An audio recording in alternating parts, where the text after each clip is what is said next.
உங்களுடைய வாசை, உங்களுக்குண்டான வார்த்தைகள், உங்களுக்குண்டான மனதுக்குள்ளே இருக்கிற செயல்பாடுகள், உங்கள் மனதுக்குள்ளே இருக்கிற தவறான எண்ணங்கள் அப்பப்போ வந்து போய்கிட்டு இருக்கலாம்.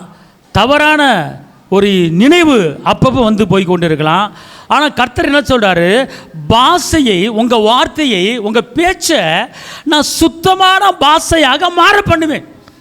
இதில் இன்னொரு காரியம் என்னென்னு கேட்டிங்கன்னா, உங்கள் இருதயத்தை பரிசுத்தப்படுத்தவும், உங்கள் வார்த்தையை பரிசுத்தப்படுத்தவும், உங்கள் பேச்சை பரிசுத்தப்படுத்தவும் அப்படிப்பட்ட வல்லமை எதில் அடங்கியிருக்கு அப்படின்னு கேட்டிங்கன்னா, இந்த ஆராதனை அபிஷேகத்துக்குள்ளே அடங்கியிருக்கிறது. அவர் சொல்கிறாரு, அவர்கள் பாஷையை நான் சுத்தமான பாஷையாக மாற பண்ணுவேன், சுத்தமான பாஷையாக மாற பண்ணுவேன். ஜென்ம சுவாபத்தின் ஆவி மூலமாக தேவையில்லாத கெட்ட வார்த்தைகள், தேவையில்லாத முறுமுறுப்பு வார்த்தைகள், தேவையில்லாத குற்றப்படுத்துகிற வார்த்தைகள் உங்கள் உள்ளத்துக்களை அடிக்கடி வரக்கூடும், அடிக்கடி பேசக்கூடும், அப்பப்போ நினைக்கக்கூடும்.